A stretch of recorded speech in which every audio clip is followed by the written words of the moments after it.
This is the part 7 of end of bipolarity. ठीक है, total 10 parts हैं।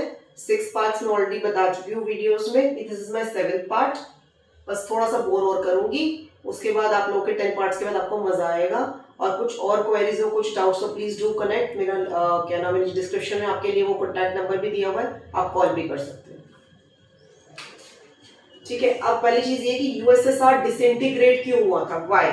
ठीक है, अलग क्यों हुआ, क्योंकि जितने भी रिसोर्सेज वगैरह थे ना उसके वो मेंटेन करने में न्यूक्लियर और मिलिट्री यानी कि वॉर की वजह से जो है ना बहुत सारी चीजें खराब हो जाती हैं। जब वॉर हो जाती है ना तो उसकी वजह से बहुत चीजें खत्म हो जाती है, मतलब कि डेवलपमेंट होना, मतलब सैटेलाइट्स की जो डेवलपमेंट थी ईस्टर्न यूरोप में, इसकी वजह से जो था बर्डन बहुत ज्यादा बढ़ गया। अब सिटीजन्स को धीरे धीरे अवेयरनेस तो हो ही गई थी, मतलब west with east they compared with USA, तो उनको अवेयरनेस तो थी कितनी एडवांसमेंट हो रही है, टेक्नोलॉजी कितनी बढ़ती जा रही है। ठीक है, इसी वजह से देख कुछ ऑब्जर्व की कितनी डिस्पैरिटीज है ईस्ट और वेस्ट के अंदर।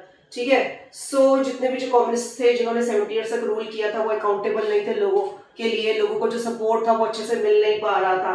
तो लोग जो थे अपने आप को दे फेल्ट एलिनिएटेड, मतलब लोग जो अपने आप को अलग अलग महसूस कर रहे थे।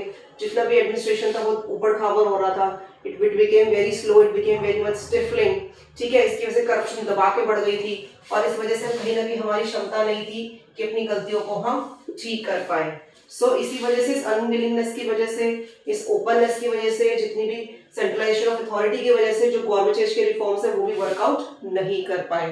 तो बेसिकली हमारा जो सबसे फाइनल कॉज, इसके बारे में हम बात करते हैं। और everything became as a psychological shock की तरह से चीजें आ रही थी। तो ये जो राइज ऑफ नेशनलिज्म है and desire for sovereignty, I mark my words, I will say these words again. The rise of nationalism and desire for sovereignty, it became the final and the immediate cause for its disintegration. Thank you.